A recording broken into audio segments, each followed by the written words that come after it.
There's supposedly a line that Nas said, that he said, call yourself a gangster, but you were begging for pardon that night in Carbon when Terror Squad flipped on your squadron, try to front on their checks till Pun put a gun to your chest. Jay-Z and Pun had beef in the club, and I think they hit Jay-Z with a bottle or some shit. Jay-Z was sleeping. Big Pun was like the real gangster out of the whole Terror Squad. All that other I mean, because, you know, back then Terror Squad, there was a reason why their name was Terror Squad. Like, Pun really went out there and did this. When Biggie passed, the title of King of New York was left up for grabs, but not for long. Jay-Z quickly stepped up, trying to claim the throne. But that move didn't go unchecked, especially after he decided to poke the bear, namely Big Pun and Fat Joe.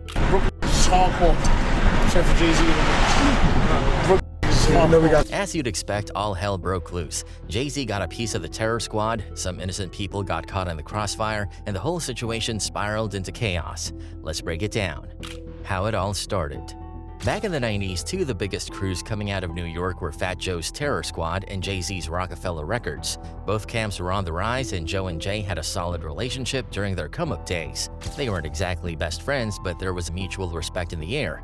That is, until things took a wild turn, and what happened next would end up putting both camps at odds. Now, it's still murky where exactly the tension started. There's no one moment everyone can point to, but the streets had their theories. Common rumors floating around was that Fat Joe started feeling some type of way about Jay-Z's image. Word was that Joe felt Jay was out there frontin', rapping like a certified street general, when in reality, he didn't have that kind of rep before the music popped off. And to add fuel to the fire, Jay used a vocal sample from Joe's 1-2 Pass It track on his own joint, Bring It On. Apparently, Joe wasn't too thrilled about Jay not only using his voice, but also biting his style. It was more like, he ain't do that I've done. He living my life, he saved my life. It was more of that with Joe. So he never liked Jay-Z as a person, but he loved the way he rhymed and everything, the way he spit. At the time, Fat Joe was leaning heavy into the mafioso rap wave, spitting bars about moving heavy weight, calling shots, and running the blocks like a street boss. Then all of a sudden, Jay-Z started doing the same, painting himself as a street legend, slick talker, and hustler kingpin. The comparisons started rolling in, and some people began questioning how deep Jay's roots really ran in the trenches before the fame. It was just like, Joe always felt like Jay was telling everybody his story, like Joe's story, like he was direct and Jay was fake. Still, even with all that bubbling underneath the surface, there was no full-blown beef just yet. In fact, a Terror Squad affiliate actually booked Jay to perform at a club called Carbon, which seemed like a move toward keeping things cool. The Club Carbon Brawl. But that's where everything hit the fan. So here's how the story goes according to folks close to the situation. Jay was offered $15,000 to pull up and perform at the club. At first, he was down. The whole Roc-A-Fella Carbon that night deep as usual, taking over a VIP section. But Jay himself, he either dipped early or never even stepped foot inside. The whole Roc-A-Fella was there, you know, and it was love. It was all in the VIP, it was love. We was gonna wait till Jay-Z come out. I thought that was gonna be like a nice little, you know, come together. And here's where the miscommunication starts. See, the people on the Terror Squad side, and the club promoters too, thought that $15K was Jay's full performance fee. They expected him to grab the mic, rock the stage, and give a full set. But from Jay's perspective, that $15K was just for him to show face, a pure appearance fee. To him, being in the building was already worth the money, and if they wanted him to actually perform, they needed to break him off more bread and up front. For some reason, Jay-Z ended up welching, not coming out, or saying, yo, it's too little for money. So when it became clear that Jay wasn't going to touch the stage, the vibes in the club turned real sour real fast. According to Cuban Link, a member of Terror Squad, things escalated when someone from their side walked over to the Roc-A-Fella VIP section to ask what the deal was with Jay. Supposedly, Memphis Bleek was there, holding it down with the rest of the Rock camp, and while it's still unclear who exactly sparked the incident, what happened next blew the whole thing wide open. The story goes that when the Terror Squad guy asked about Jay, someone from Roc-A-Fella smashed a bottle over his head. Dude stumbled back, bleeding, to the other side of the club where the rest of the Terror Squad was chilling. That was it. The whole vibe shifted, and the place exploded into chaos. Memphis Bleek and his people hit with a bottle on his head. So now the Terror Squad associate comes and he walks back to the VIP where we all at, bleeding. Once that happened, it was a wrap. Big Pun hit Jay-Z with a bottle? Ever since that chaotic night, there have been non-stop rumors flying around. One of the wildest being that Big Pun himself cracked a champagne bottle over Jay-Z's head during the scuffle. It's one of those hip-hop legends that gets passed around, but nobody can seem to agree on what really went down. Some folks swear Jay wasn't even in the building when the madness popped off, while others claim he was there in the mix, clowning the Terror Squad dudes, waving around a fat stack of cash, and straight up smacking people with it like he was making a statement. One version of the story resurfaced years later during an interview on Tax Season, Taxstone's popular podcast. Noré, a close affiliate of both camps back in the day, was a guest on the show, and when Tax asked him about the alleged moment where Pun smacked Jay-Z upside the head with a liquor bottle, Noré confirmed it. But here's the thing, Noré wasn't even there that night. Still, given how close he was to the Terror Squad, he likely got the story firsthand from someone deep in the circle. Now, after that interview aired, Jay-Z himself reportedly hit up Noré on the phone to clear things up. He wasn't happy about how the story was told and wanted Noré to set the record straight. But when Jay first called, Noré didn't even believe it was really him. He thought someone was trolling him with a fake Jay-Z voice, so he just hung up the phone. It wasn't until Jay called back a second time, more serious, that Noré realized it actually was Hov on the line. That's when it hit him. Jay cared enough about the rumor to address it personally. You can't be taking your time out the day after Thanksgiving and calling me about something I did on a podcast. And he was like, nah, I don't care. So I said, how do we fix this? He said, nah, you don't need to fix it. But if the interview ever comes up again. Even Pun's widow, Liza Rios, stepped in years later to shoot the story down. She publicly called cap on the whole thing and said she had no idea why people kept bringing it up, acting like it was fact. According to her, it never happened, and people were just feeding off the drama for entertainment. About Pun hitting him in the bottle, I don't know where it came from. I don't know why they keep bringing it up or keeping it alive, because the truth was, it wasn't the truth. Jay himself would even take a subtle jab at the rumor. In 2007, he jumped on the intro of True Life's mixtape True York and dropped a line that seemed to address the situation directly. If a dude tell you that Hov got hit in the head with a bottle, either somebody lied to him or he's lying to y'all. Still, the stories didn't stop there. DJ Kid, a mixtape king with deep ties across the industry, also spoke on it during a session, and he gave a slightly different version. Like Noré, he wasn't physically at Club Carbon that night, but he said he heard the details from people he trusted in the business. According to Kid, Jay-Z was at the club that night, but he dipped out early once the fight broke out, possibly before anyone even realized what was about to go down. Now here's where it gets interesting. Kid claimed that while Jay was leaving the club, trying to make his way out and avoid the whole brawl, he ended up crossing paths with some guys from the Terror Squad outside, and that's when it allegedly happened. One of them hit Jay with a champagne bottle, not inside the club, but out by the car as he was trying to get away from the mess. That might explain why Cuban Link never saw Jay in the club. Shots on wax. Now, if you thought that Club Carbon situation was wild, the aftermath only made the tension between Roc-A-Fella and Terror Squad messier. Word on the street is that even Nas threw fuel on the fire on a version of his legendary diss track Ether that never made the final cut. According to rumors, Nas recorded a verse taking direct shots at Jay-Z over the whole Carbon drama, but ended up leaving it off the official version. That unreleased bar allegedly went like this. Call yourself a gangsta, but you were begging for pardon that night in Carbon when Terror Squad flipped on your squadron. Try to front on their checks till Pun put a gun to your chest. There's supposedly a line that Nas said, that he said, call yourself a gangster, but you were begging for pardon that night in Carbon when Terror Squad flipped on your squadron. Try to front on their checks till Pun put a gun to your chest. That verse never saw the light of day officially, but the bootleg crowd swears it was real. And if Nas was really saying Jay folded under pressure that night, it only added more credibility to the story that had already been growing legs on the streets. But it doesn't stop there. Big Pun himself may have fired off a subliminal toward Jay on Banned from TV, a posse cut where he delivered this strange layered bar. Champagne on the rocks poured in a Fort Knox Lazarus, shark salad with carrots, pork chops, and applesauce, twin connection, disrespect, and watch her body cave in.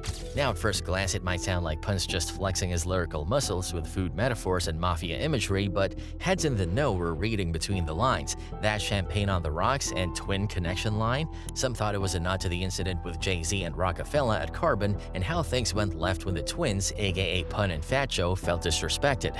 But Jay wasn't about to let that slide either. That's where Sauce Money, one of Jay's closest collaborators, come in. Sauce dropped a gritty track titled Middle Finger You, and while he never name-dropped anyone, fans quickly pointed fingers at Terror Squad. Sauce threw out lines like, confused dudes bust guns and aim to duck. If you happen to sell halfway weight, your game is luck. Who ride for you? Y'all sound the same, lame as F. That last bar about ghostwriting hit like a punch. Back then, there were already rumors swirling that Big Pun was ghostwriting for Fat Joe, and Sauce's verse sounded like a direct jab at that. Sauce later denied it was aimed at anyone specific, but apparently, Fat Joe and Pun weren't buying it. And according to legend, things got real over that track. This is where DJ Woo-Kid enters the story. See, Woo-Kid was a rising mixtape DJ at the time, grinding to make a name for himself. Supposedly, he got his hands on a raw, unreleased version of Middle Finger You, a way more disrespectful cut where Sauce allegedly went in hard on Pun, even threatening his family and throwing all kinds of wild personal shots. And Woo-Kid, always looking for that edge, started circulating it on his tapes around the city. At the time, making even $1,000 off mixtapes was a big deal for a local DJ, so Woo-Kid jumped at the chance to build buzz, even if it meant stepping on some toes. But it wasn't long before the streets started talking, and Pun caught wind that the disrespectful version of the track was floating around. And word is, the Latin Kings, a powerful street crew who had Pun's back, were pressing him to respond. They felt the diss was making their side look weak, and Pun knew he had to act. So the trap was set. Woo-Kid got a call from a supposed promoter saying there was an opportunity to link up with Funkmaster Flex. Big opportunity, easy money. All he had to do was pull up. So now Pun calls me again to meet him in Harlem. And here I am thinking I'm talking to the promoter. So Woo-Kid rolls out to the location, some project buildings, and when he gets there, a car pulls up and tells him to follow. He follows the car to another spot and gets out. Right in front of him is a van with chrome rims and flames painted on the side. He walks up thinking Flex is inside. But when the van door slides open, it's not Funk Flex staring at him, it's Big Pun. But before Woo-Kid can react, someone pushes him into the van.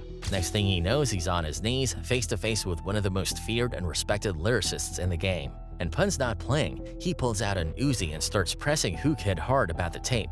Woo-Kid says Pun was heated but not irrational, he just wanted answers. So I'm like, yo, Flex game mad way, is that big cap? So I got closer, I was like, yo, is that cap in there, yo? So in my head, I didn't even think about the mixtape not once until I got really close.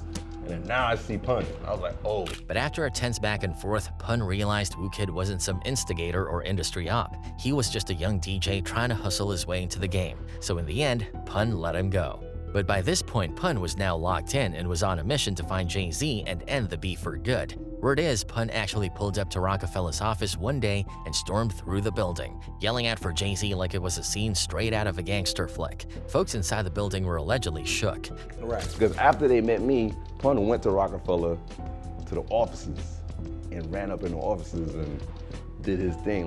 Luckily for Jay, he wasn't around when Pun came crashing through. But once word reached him about what went down, Jay knew he couldn't leave the situation hanging. So when Jay happened to run into Cuban Link at a DMX listening party, he saw it as a chance to finally cool things off.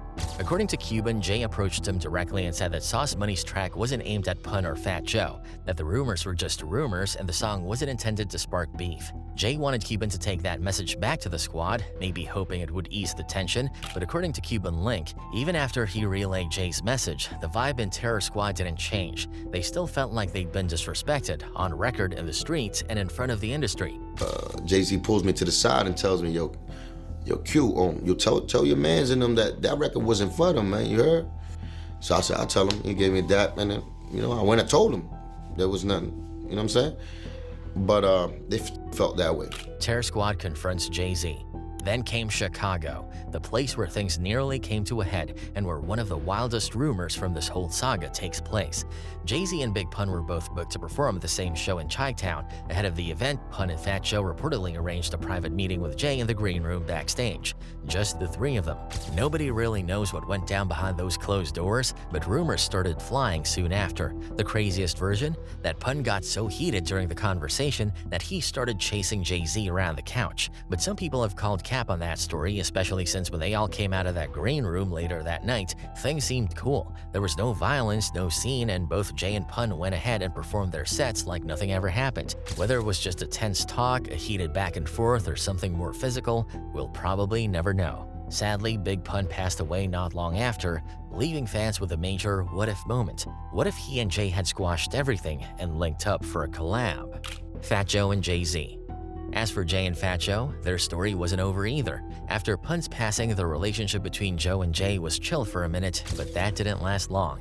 Things got complicated again, mainly because of one man, Nas. When the infamous Nas vs. Jay-Z beef popped off, Joe made it clear whose side he was riding with. Even if he wasn't jumping into the beef lyrically at first, he was standing right next to Nas during the whole thing. That alone sent a message. Rumors floated around that Joe dropped a few subtle disses in the mix, but nothing was ever officially confirmed. Still, just his visible alliance with Nas reignited tension with Hove. Then came Rucker Park, the legendary Harlem basketball battleground where hip-hop and street ball collide every summer. In 2004, Jay-Z and Fat Joe both put together star-studded teams for the EBC Finals, and the hype was off the charts. But just when the showdown was supposed to happen, a citywide blackout hit New York, forcing the game to be postponed. When the organizers rescheduled the game, Jay-Z's team never showed up. Fat Joe's squad ended up taking the title by default. Now, winning is one thing, but how Joe celebrated made headlines.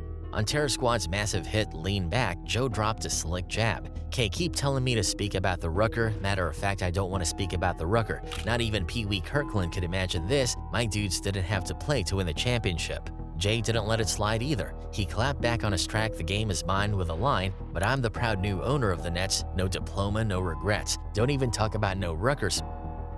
Just like that, the tension was back on. The static between them lingered for over a decade, but in 2016, Fat Joe and Jay-Z finally put the past behind them and came together on a remix of All the Way Up. It was a huge moment for New York hip-hop. Joe later admitted he regretted ever beefing with Jay and said he took full responsibility for how things played out. Looking back, it's crazy to think how deep things got. But thankfully, both of them made it through the wild years and are now able to rep New York on the same side.